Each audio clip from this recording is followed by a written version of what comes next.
budget cut proposals that you made today, why'd you make those proposals? Trying to accommodate. What kind? Do you think those would still have an impact? Yeah, and you saw there's explanations on every one of them, and I hope you all got that. Did you? We did. Okay, good. Is that kind of the as far as you're willing to go type of thing? Yeah, well, it's just, I was hoping there might be some stuff in assessment coordination, but when we got to looking into it, we'd made them use in the past their fund balances on the ad valorem tax, and so that's gone. So they have to have this. That helps the counties do their appraisals so that you can keep the public school fund accurate and going. Like I told you all to begin with, it was a conservative budget to begin with. And so we hunted every place we could hunt to try to be cooperative.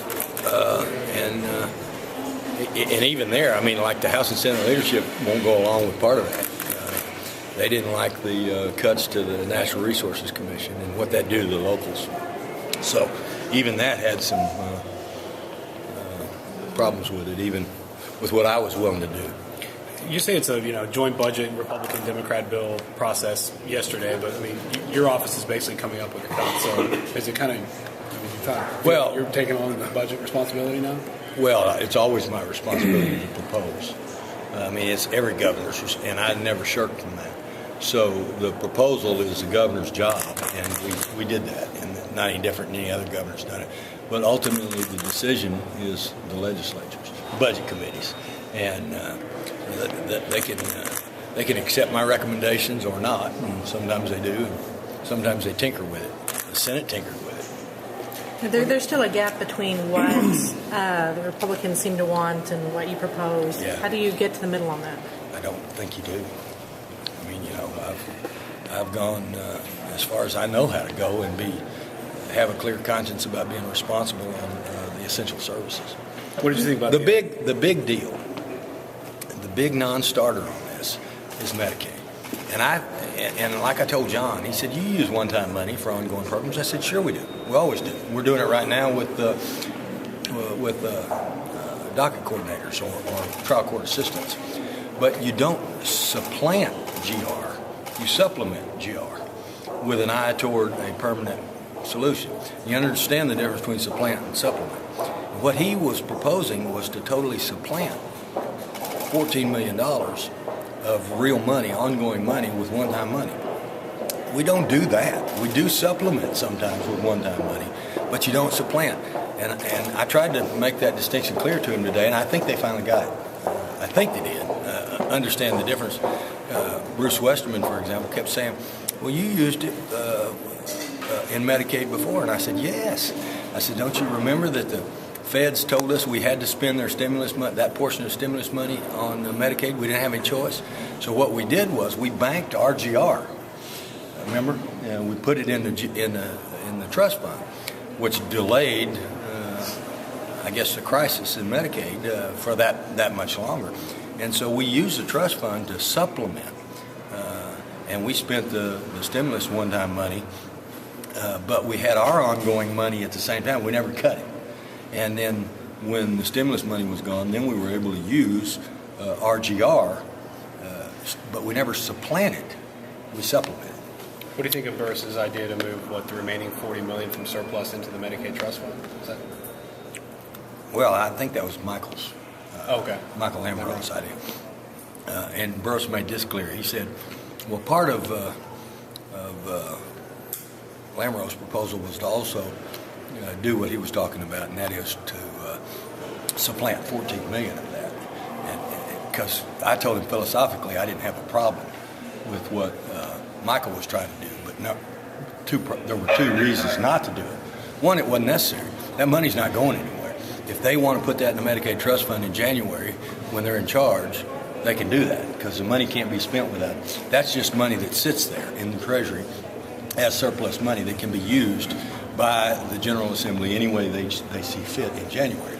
So doing it now is premature and unnecessary. Besides, you may have some bond payments that have to come out of that. We don't know that for sure yet, but you certainly don't want to default on any bonds. But whether you do or whether you don't, that money still sits there and is available for the purpose that Lamron wants to use it for. if the legislature wants to do that in January. There would be no change right now. But secondly, trying to get the General Assembly to do that right now with the other side, with where all they are, to put it mildly, would be real problematic. Sounds like the House Republican caucus is ready to pass this resolution. You have to talk to John. And do you think that's progress? I mean, you talked about wanting to get a budget. Oh, yeah, like I've said all the time, I don't believe we're going to leave here without a budget. I've been here a long time. They reminded me this morning they did it once, but they didn't do it when I was here. They did it with Huckabee in 03. I'd forgotten that because I wasn't here. I was over in the AG's office.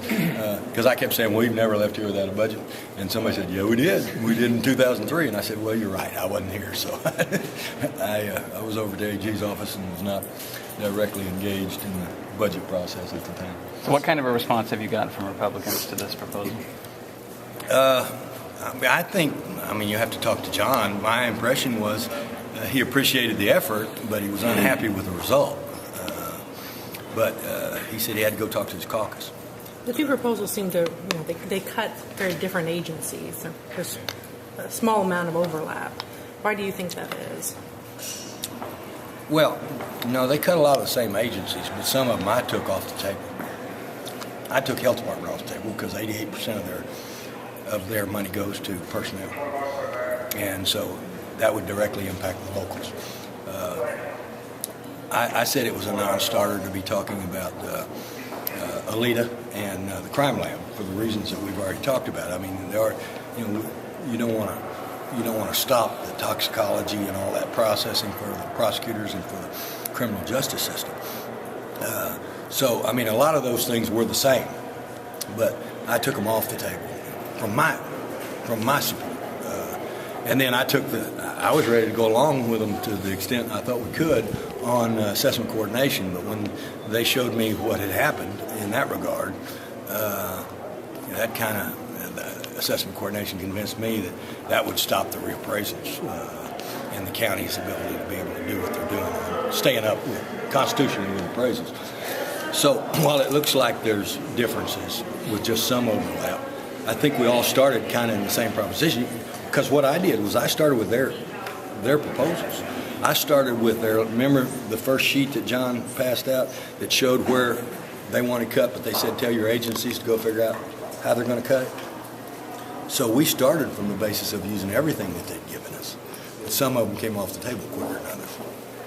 How far away are the two of y'all right now with any kind of agreement? How would you describe where things are? Well, what I kept hearing from them over and over again was a huge, basic philosophical disagreement on the biggest part. 2/3 of the total $21 million, the $14 million on Medicaid. And I said, we got a problem coming. And I've been telling you this for years. In fact, the press has asked me, I told them about y'all. I said, the press has asked me, I keep saying this, and am I not crying wolf? Because I told you 2 years ago we're going to have a $60 million shortfall this year, and we didn't. So I said, well, that's because, utilization wasn't as high as what they predicted. I hope that goes forward. I hope that the crying wolf a year from now, and $300 million or so, is way too high, and it's not going to be realized. But I got to go with the numbers they give me. And I don't think they're inflating them. I hope they're inflating them because I hope it's not that bad a deal. But I got to presume, because it's the best evidence I've got, if that's the case, all we're doing with Mr. Versa's proposal is exacerbating that problem. Instead of a $300 million shortfall, if you remove $14 million from ongoing money, then that shortfall becomes $314. Well, it's going to be bad enough. There are going to be huge cuts because I don't think you're going to see tax increases. There are going to be huge cuts somewhere in Medicaid going forward, even with the $14 million staying in there. It's just going to add to the burden and increase it by $14 million if you take ongoing GR out. That was a basic philosophical difference. And I never understood where they were coming from to try to replace ongoing obligations and ongoing money with one-time money and how that helped anything. So that gets back to the supplement versus supplant. Supplement versus replace, to put it another way. And replacing ongoing money and ongoing programs with one-time money is something you better do with a pretty good plan, not permanent. Do you expect the RSA resolution to pass in the House today? I don't know. I mean, you'll have to ask them. You know, I'd made the comment that based on where things were a day or two ago, I didn't think it passed the first time. But I think that they have all decided they don't want to hold this session up. So my information is they're going to pass it, but we'll see. We'll see. Do you expect Shane Broadway to stay on with the higher ed department in his capacity? Because I know. He's going to stay as interim. I mean, we've already determined, AG's already determined, and I've already come to the conclusion that legally he cannot serve as the permanent director. They're searching for a permanent director. One of the proposals to get them some more money was if they wanted to delay for 1 year the actual hiring of a permanent one, that saves that salary if they were of a mind to do that.